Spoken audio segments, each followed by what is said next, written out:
क्या रक्सौल से नहीं होगी सपनों की उड़ान? एयरपोर्ट शुरू होने से पहले ही सियासी बयानबाजी शुरू। सांसद नहीं चाहते रक्सौल में बने एयरपोर्ट। रिपोर्ट बताएगा वादों और दावों का सच। अंतर्राष्ट्रीय और सामरिक महत्व का शहर रक्सौल उड़ान भरने के सपने देख रहा है। सपने आसमान में उड़ने की है। उम्मीद है रक्सौल से दिल्ली की दूरी को कम करने की। भरोसा है एक बार फिर कलिंगा सर्विस की तरह ही सही, लेकिन रक्सौल में फिर से हवाई यात्रा शुरू होने की। लेकिन अधिकारियों की चहल पहल और राजनीतिक बयानबाजी ने लोगों को सोच में डाल दिया है। रक्सौल एयरपोर्ट बनने की चर्चाएं तो खूब हो रही है, लेकिन अब इसके नहीं बनने की भी चर्चाएं तेज है।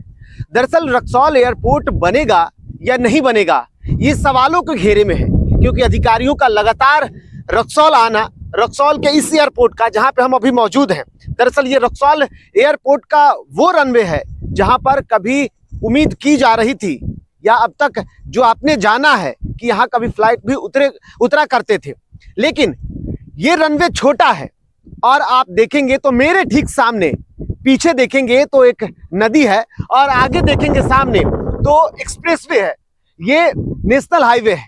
ऐसे में क्या ये एयरपोर्ट बनेगा या नहीं, ये तो जांच का विषय है, क्योंकि जांच के बाद अधिकारी तय करेंगे। लेकिन चर्चाएं ये तेज हो गई है कि अब इसे टेक्निकल फॉल्ट बता करके इस एयरपोर्ट निर्माण को रोका जा सकता है। दरअसल रक्सौल हवाई अड्डे से हवाई उड़ान की मांग वर्षों से हो रही है। कई आंदोलन और राजनेताओं के लाख दावे और वादों के बाद भी 1960 में बने इस हवाई अड्डे से अब तक कोई बड़ी उड़ान देखने को नहीं मिली है। सामरिक और व्यवसायिक दृष्टिकोण से बने इस एयरपोर्ट से साल 1960 में छपे चंपारण गजेटियर के मुताबिक रक्सौल से मॉस्को, तिब्बत, भूटान, चीन और पड़ोसी देश नेपाल में अलग अलग जगहों की यात्रा को ध्यान में रखते हुए बनाया गया था। उम्मीद थी कि इसके विकास के साथ ही दिल्ली, मुंबई और कलकत्ता एयरपोर्ट से यात्री दबाव भी कम किया जा सकता है। लेकिन 2 दशक बीत जाने के बाद भी यहां यात्रा शुरू नहीं हुई। गनीमत यह रही कि दमदम एयरपोर्ट के बाद देश में 4500 फीट यानी 1300 मीटर में फैले इस सबसे बड़े रनवे वाले एयरपोर्ट पर 70 के दशक में कलिंगा सर्विस ने उड़ान शुरू की थी। लेकिन यह हवाई यात्रा ज्यादा दिनों तक चली नहीं और देखते ही देखते स्थगित हो गई। कहा जाता है कि रक्सौल से मुजफ्फरपुर, भागलपुर के रास्ते कलकत्ता जाने वाले फ्लाइट यहां से उड़ा करते थे। आज जब इस एयरपोर्ट को चालू करने की कवायद तेज हो गई है तो राजनीतिक बयानबाजी भी शुरू है और दावा किया जा रहा है कि यह हवाई अड्डा बनना संभव नहीं है। सांसद महोदय ने इसी रक्सौल में कहा था कि केंद्र का कोई भी प्रॉब्लम उनके लिए प्रॉब्लम ही नहीं है, वो बाएं हाथ का खेल है। तो यहाँ की जनता समझे भुजोली भर भर के उनको वोट देती है। आप उसको तकनीकी रूप से उठा के देखिए, वो पुराना एयरपोर्ट है, उधर नदी है, इधर NH है, उसका विस्तार बहुत असंभव है। रोज DM साहब कुछ ना कुछ, कोई ना कोई पदाधिकारी आ रहे हैं, निरीक्षण करके जा रहे हैं, रिपोर्ट बना रहे हैं। संभावना बहुत दूर दूर तक नहीं दिखाई देती है। चुनाव निकल जाएगा, फिर ठंडे बस्ते में डाल दिया जाएगा। वैसे तो लोकसभा चुनाव खत्म हो गया है, लेकिन सालों से एंटी इनकम्बेंसी का आरोप झेलने वाले सांसद संजय जायसवाल की सक्रियता से हवाई अड्डा पर पुनः यात्रा शुरू होने की चर्चा तेज होते ही विभाग से जुड़े अधिकारियों ने रक्सौल हवाई अड्डा की ओर आने जाने का सिलसिला भी तेज कर दिया है। वहीं समाज सेवी महेश अग्रवाल और नूरुल्लाह खान ने इस एक्शन पर सवाल उठाया है। हाथ में फंसा के रक्सौल एयरपोर्ट का विकास को रोकना भी एक तर्क हो सकता है जी।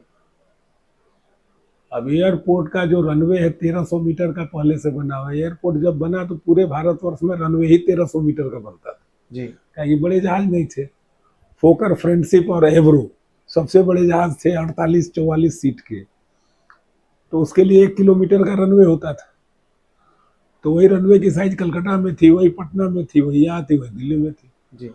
ये 70 के दशक के बाद जब बोइंग का प्रादुर्भाव हुआ तब 2 किलोमीटर और 1.5 किलोमीटर। अब सवाल है रक्सौल एयरपोर्ट का 62 का बना हुआ रनवे 1300 मीटर का, 500 मीटर इधर आते हैं तो हाईवे है, 500 मीटर उधर जाते हैं तो तिलावे नदी आ जाती है।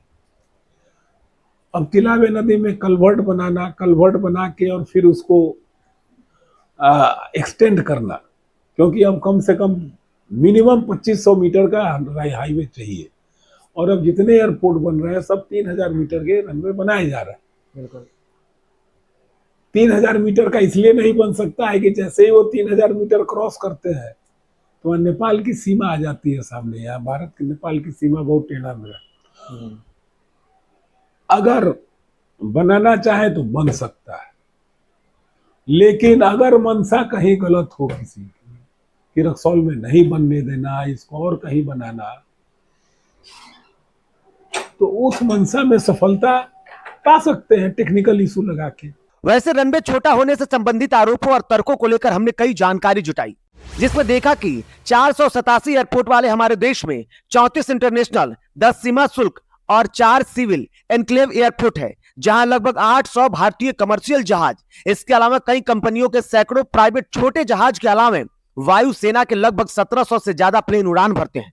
लेकिन ऐसा नहीं कि देश में छोटे रनवे वाले एयरपोर्ट नहीं है। बता दें कि भारत का सबसे छोटा एयरपोर्ट बलकेज हवाई अड्डा है, जिसे तूरा एयरपोर्ट के नाम से भी जाना जाता है। इस एयरपोर्ट के रनवे की लंबाई मात्र 1 किलोमीटर की है। लेकिन सवाल यह है कि रक्सौल एयरपोर्ट का निर्माण किस आधार पर किया जाना है।